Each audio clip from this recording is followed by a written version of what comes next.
José Smith Historia. Selecciones de la historia de José Smith, el profeta. Capítulo 1.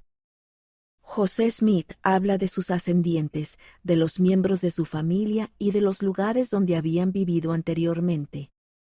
En la parte occidental de Nueva York predomina una agitación extraordinaria en cuanto a religión. Resuelve buscar sabiduría como lo aconseja Santiago. El padre y el hijo se aparecen a José Smith y éste es llamado a su ministerio profético. Versículos del 1 al 20. Debido a las muchas noticias que personas mal dispuestas e insidiosas han hecho circular acerca del origen y progreso de la Iglesia de Jesucristo de los Santos de los Últimos Días, con las cuales sus autores han intentado combatir su reputación como Iglesia y su progreso en el mundo, se me ha persuadido a escribir esta historia para sacar del error a la opinión pública y presentar a los que buscan la verdad los hechos tal como han sucedido, tanto en lo concerniente a mí, así como a la Iglesia, y lo hago hasta donde el conocimiento de estos hechos me lo permite. En este relato presentaré con verdad y justicia los varios sucesos que con esta Iglesia se relacionan, tal como han sucedido, o como en la actualidad existen, siendo 8 con 1838, los años que han transcurrido desde la organización de dicha Iglesia. Nací en el año de nuestro Señor 1805, el día 23 de diciembre, en el pueblo de Sharon, condado de Windsor, estado de Vermont. Tendría yo unos 10 años de edad cuando mi padre, que también se llamaba José Smith, salió del estado de Vermont y se trasladó a Palmyra, condado de Ontario, hoy Wayne, estado de Nueva York. Como a los 4 años de la llegada de mi padre a Palmyra, se mudó con su familia a Manchester, en el mismo condado de Ontario.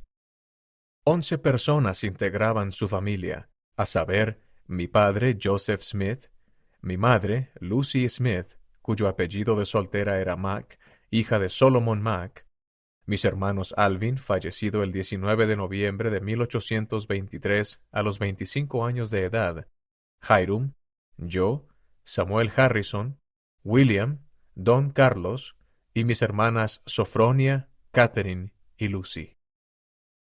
Durante el segundo año de nuestra residencia en Manchester, surgió en la región donde vivíamos una agitación extraordinaria sobre el tema de la religión.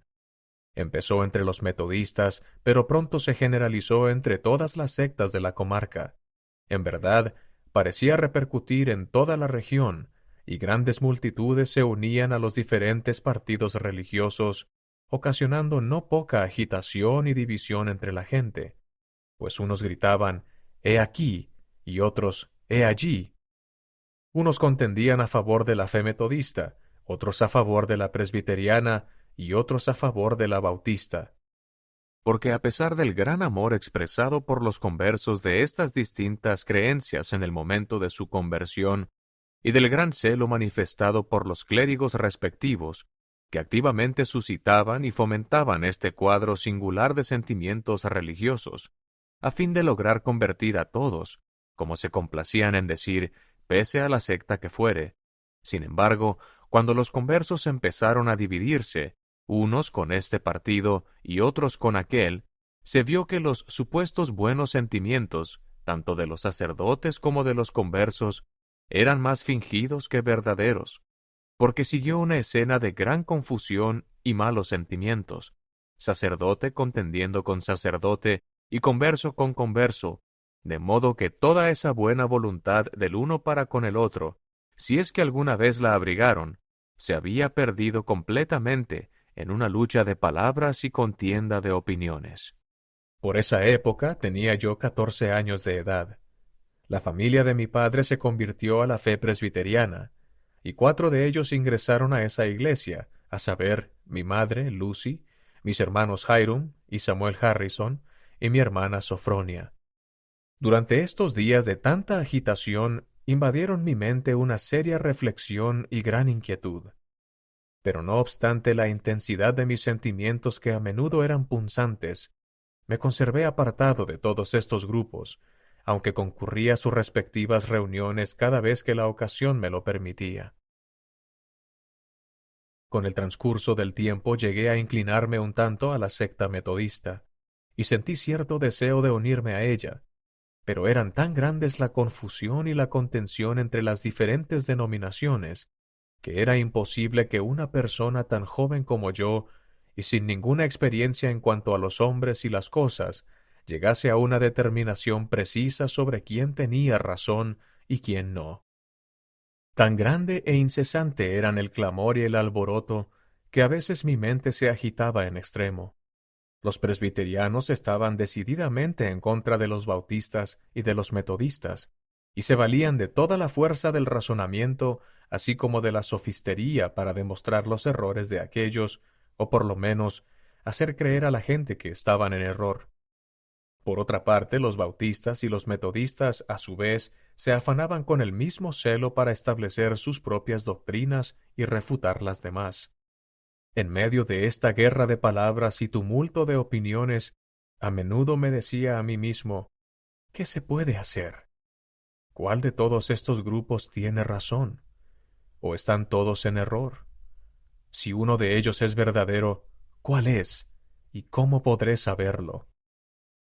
Agobiado bajo el peso de las graves dificultades que provocaban las contiendas de estos grupos religiosos, un día estaba leyendo la Epístola de Santiago, primer capítulo y quinto versículo, que dice: Y si alguno de vosotros tiene falta de sabiduría, pídala a Dios, quien da a todos abundantemente y sin reproche, y le será dada. Ningún pasaje de las Escrituras jamás penetró el corazón de un hombre con más fuerza que éste en esta ocasión el mío. Pareció introducirse con inmenso poder en cada fibra de mi corazón. Lo medité repetidas veces, sabiendo que si alguien necesitaba sabiduría de Dios, esa persona era yo, porque no sabía qué hacer, y a menos que obtuviera mayor conocimiento del que hasta entonces tenía, jamás llegaría a saber, porque los maestros religiosos de las diferentes sectas entendían los mismos pasajes de las Escrituras de un modo tan distinto, que destruían toda esperanza de resolver el problema recurriendo a la Biblia. Finalmente llegué a la conclusión de que tendría que permanecer en tinieblas y confusión, o de lo contrario, hacer lo que Santiago aconsejaba, esto es, recurrir a Dios. Al fin tomé la determinación de pedir a Dios, habiendo decidido que si Él daba sabiduría a quienes carecían de ella, y la impartía abundantemente y sin reprochar, yo podría intentarlo. Por consiguiente, de acuerdo con esta resolución mía de recurrir a Dios, me retiré al bosque para hacer la prueba. Fue por la mañana de un día hermoso y despejado, a principios de la primavera de 1820. Era la primera vez en mi vida que hacía tal intento, porque en medio de toda mi ansiedad hasta ahora no había procurado orar vocalmente.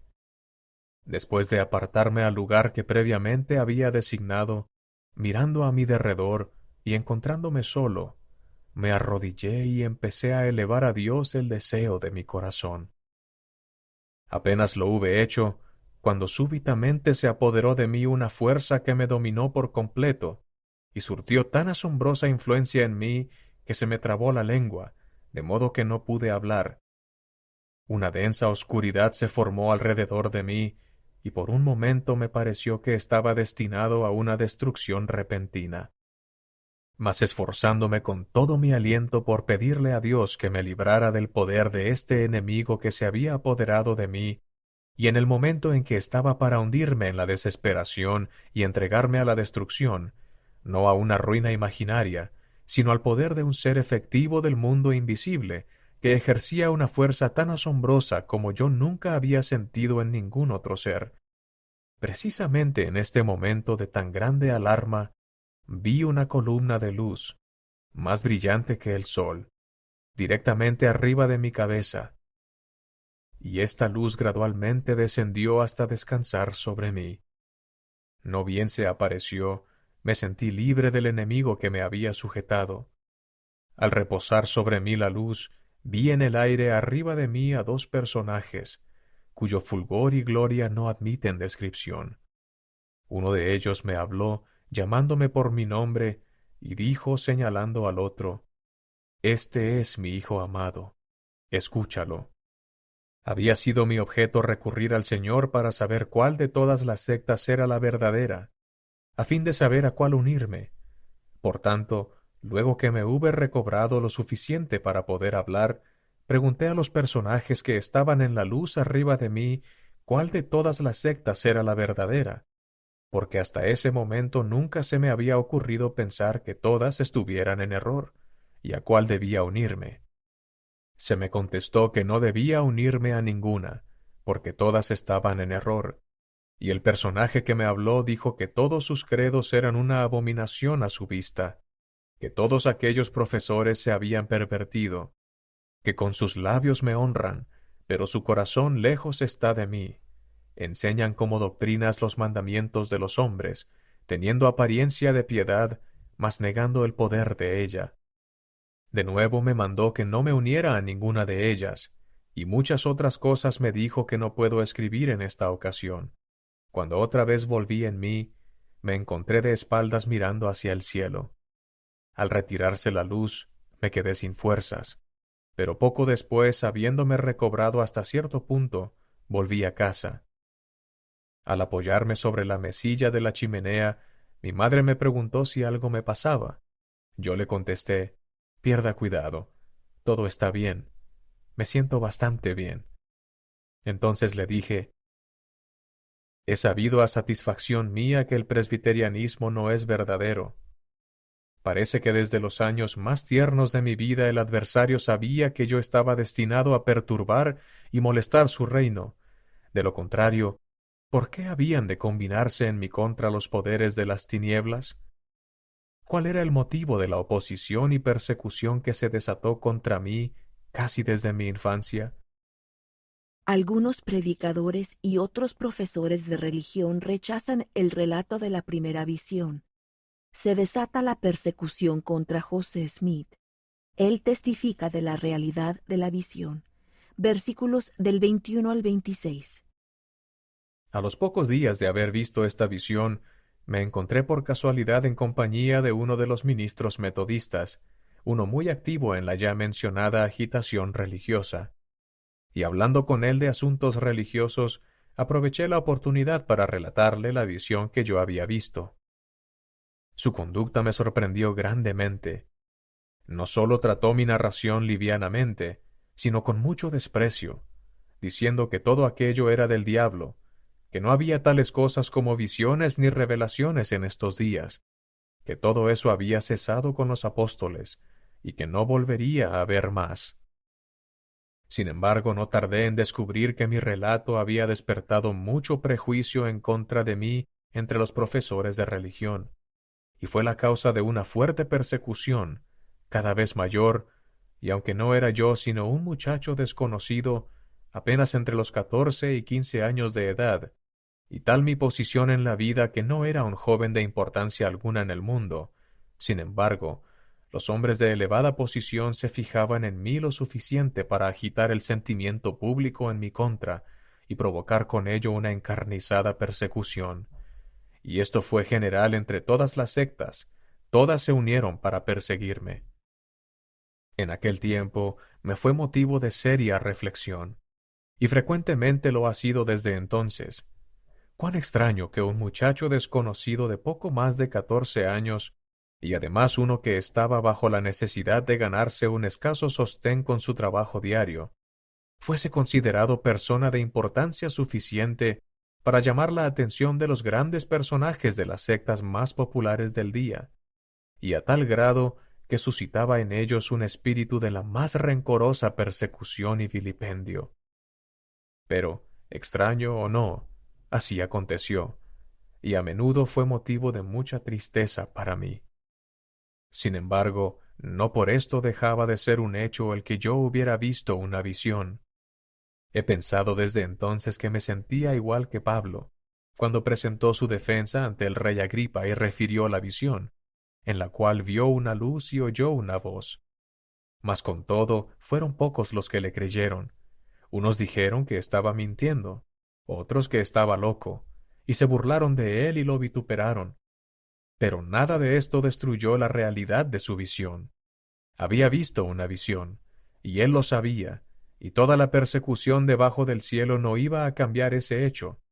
Y aunque lo persiguieran hasta la muerte, aún así sabía, y sabría hasta su último aliento, que había visto una luz así como oído una voz que le habló, y el mundo entero no pudo hacerlo pensar ni creer lo contrario. Así era conmigo.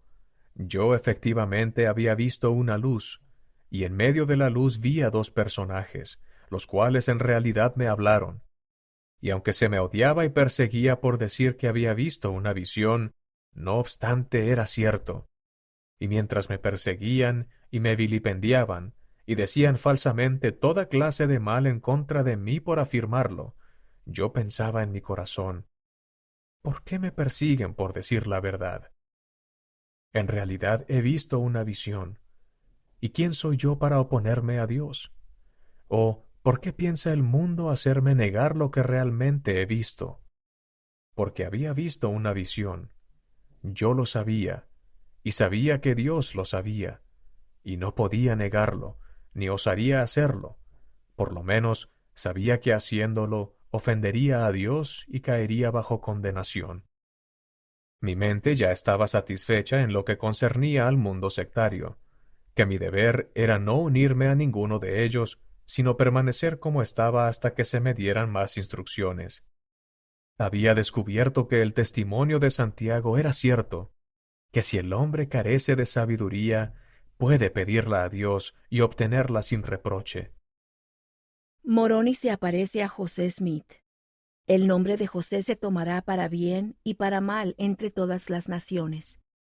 Moroni le habla del libro de Mormón, de los juicios venideros del Señor, y cita muchos pasajes de las Escrituras. Se le revela el lugar donde estaban escondidas las planchas de oro. Moroni continúa instruyendo al profeta. Versículos del 27 al 54. Seguí con mis ocupaciones comunes de la vida hasta el 21 de septiembre de 1823, sufriendo continuamente severa persecución de toda clase de individuos, tanto religiosos como irreligiosos, por motivo de que yo seguía afirmando que había visto una visión. Durante el tiempo que transcurrió entre la ocasión en que vi la visión y el año 1823, habiéndoseme prohibido unirme a las sectas religiosas del día, cualquiera que fuese, teniendo pocos años, y perseguido por aquellos que debieron haber sido mis amigos y haberme tratado con bondad, y que si me creían engañado, debieron haber procurado de una manera apropiada y cariñosa rescatarme. Me vi sujeto a toda especie de tentaciones, y juntándome con toda clase de personas, frecuentemente cometía muchas imprudencias y manifestaba las debilidades de la juventud y las flaquezas de la naturaleza humana, lo cual, me da pena decirlo, me condujo a diversas tentaciones ofensivas a la vista de Dios. Esta confesión no es motivo para que se me juzgue culpable de cometer pecados graves o malos, porque jamás hubo en mi naturaleza la disposición para hacer tal cosa.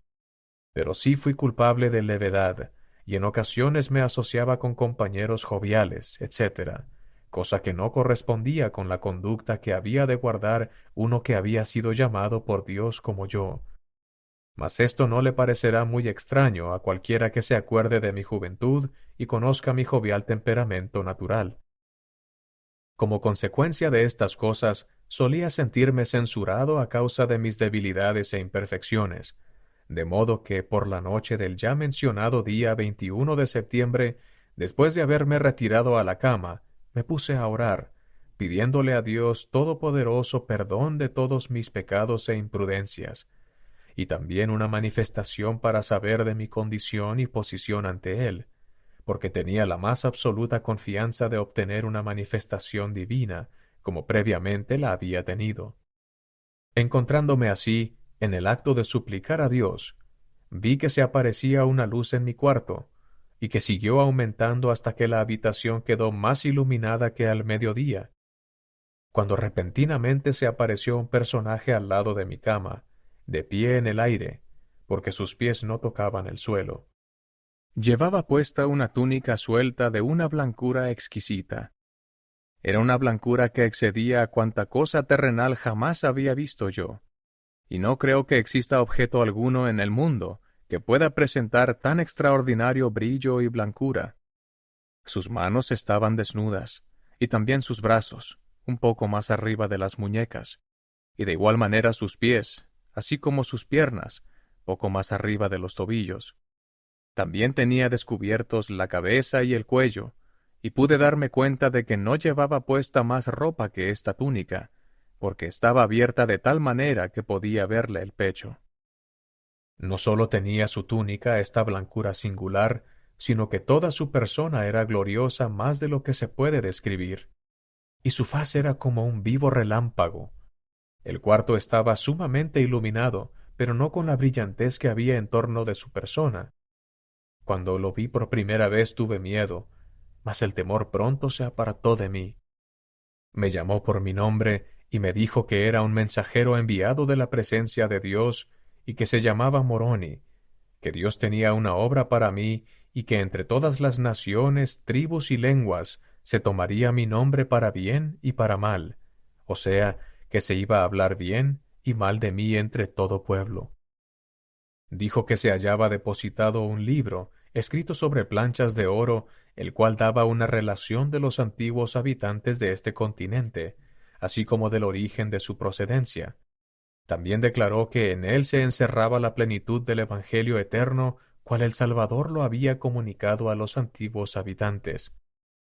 Asimismo, que junto con las planchas estaban depositadas dos piedras, en aros de plata, las cuales, aseguradas a un pectoral, formaban lo que se llamaba el Urim y Tumim, y que la posesión y uso de estas piedras era lo que constituía a los videntes en los días antiguos o anteriores, y que Dios las había preparado para la traducción del libro. Después de decirme estas cosas, empezó a citar las profecías del Antiguo Testamento. Primero citó parte del tercer capítulo de Malaquías, y también el cuarto y último capítulo de la misma profecía, aunque variando un poco de la forma en que se halla en nuestra Biblia. En lugar de citar el primer versículo cual se halla en nuestros libros, lo hizo de esta manera. Porque he aquí, viene el día que arderá como un horno, y todos los soberbios, sí, todos los que obran inicuamente, arderán como rastrojo, porque los que vienen los quemarán, dice el Señor de los ejércitos, de modo que no les dejará ni raíz ni rama. Entonces citó el quinto versículo en esta forma: He aquí, yo os revelaré el sacerdocio por medio de Elías el profeta, antes de la venida del grande y terrible día del Señor. También expresó el siguiente versículo de otro modo: Y él plantará en el corazón de los hijos las promesas hechas a los padres, y el corazón de los hijos se volverá a sus padres. De no ser así, toda la tierra sería totalmente asolada a su venida. Aparte de estos, citó el 11º capítulo de Isaías, diciendo que estaba por cumplirse, y también los versículos 22 y 23 del tercer capítulo de los Hechos, tal como se hallan en nuestro Nuevo Testamento. Declaró que ese profeta era Cristo, pero que aún no había llegado el día en que toda alma que no oiga a aquel profeta será desarraigada del pueblo, sino que pronto llegaría. Citó además desde el versículo 28 hasta el último, del segundo capítulo de Joel. También indicó que todavía no se cumplía, pero que se realizaría en breve, y declaró además que pronto entraría la plenitud de los gentiles. Citó muchos otros pasajes de las Escrituras y expuso muchas explicaciones que no pueden mencionarse aquí. Por otra parte, me manifestó que cuando yo recibiera las planchas de que él había hablado, porque aún no había llegado el tiempo para obtenerlas, no habría de enseñarlas a nadie, ni el pectoral con el Urim y Tumim, sino únicamente a aquellos a quienes se me mandase que las enseñara. Si lo hacía, sería destruido. Mientras hablaba conmigo acerca de las planchas, se manifestó a mi mente la visión de tal modo que pude ver el lugar donde estaban depositadas, y con tanta claridad y distinción que reconocí el lugar cuando lo visité. Después de esta comunicación, vi que la luz en el cuarto empezaba a juntarse en derredor del personaje que me había estado hablando, y así continuó hasta que el cuarto una vez más quedó a oscuras, exceptuando alrededor de su persona inmediata, cuando repentinamente vi abrirse algo como un conducto que iba directamente hasta el cielo, y él ascendió hasta desaparecer por completo, y el cuarto quedó tal como había estado antes de aparecerse esta luz celestial. Me quedé reflexionando sobre la singularidad de la escena, y maravillándome grandemente de lo que me había dicho este mensajero extraordinario, cuando en medio de mi meditación, de pronto descubrí que mi cuarto empezaba a iluminarse de nuevo, y en lo que me pareció un instante, el mismo mensajero celestial apareció una vez más al lado de mi cama. Empezó y otra vez me dijo las mismísimas cosas que me había relatado en su primera visita, sin la menor variación, después de lo cual me informó de grandes juicios que vendrían sobre la tierra, con gran desolación causada por el hambre, la espada y las pestilencias, y que esos penosos juicios vendrían sobre la tierra en esta generación. Habiéndome referido estas cosas, de nuevo ascendió como lo había hecho anteriormente. Ya para entonces eran tan profundas las impresiones que se me habían grabado en la mente, que el sueño había huido de mis ojos, y yacía dominado por el asombro de lo que había visto y oído. Pero cuál no sería mi sorpresa, al ver de nuevo al mismo mensajero al lado de mi cama, y oírlo repasar y repetir las mismas cosas que antes, y añadió una advertencia, diciéndome que Satanás procuraría tentarme, a causa de la situación indigente de la familia de mi padre, a que obtuviera las planchas con el fin de hacerme rico. Esto él me lo prohibió, y dijo que al obtener las planchas no debía tener presente más objeto que el de glorificar a Dios, y que ningún otro motivo había de influir en mí, sino el de edificar su reino. De lo contrario, no podría obtenerlas. Después de esta tercera visita, de nuevo ascendió al cielo como antes, y otra vez me quedé meditando en lo extraño de lo que acababa de experimentar. Cuando casi inmediatamente después que el mensajero celestial hubo ascendido la tercera vez, cantó el gallo, y vi que estaba amaneciendo, de modo que nuestras conversaciones deben de haber durado toda aquella noche. Poco después me levanté de mi cama, y como de costumbre fui a desempeñar las faenas necesarias del día, pero al querer trabajar como en otras ocasiones, hallé que se me habían agotado a tal grado las fuerzas que me sentía completamente incapacitado. Mi padre, que estaba trabajando cerca de mí, vio que algo me sucedía y me dijo que me fuera a casa. Partí de allí con la intención de volver a casa, pero al querer cruzar el cerco para salir del campo en que estábamos, se me acabaron completamente las fuerzas. Caí inerte al suelo y por un tiempo no estuve consciente de nada. Lo primero que pude recordar fue una voz que me hablaba, llamándome por mi nombre.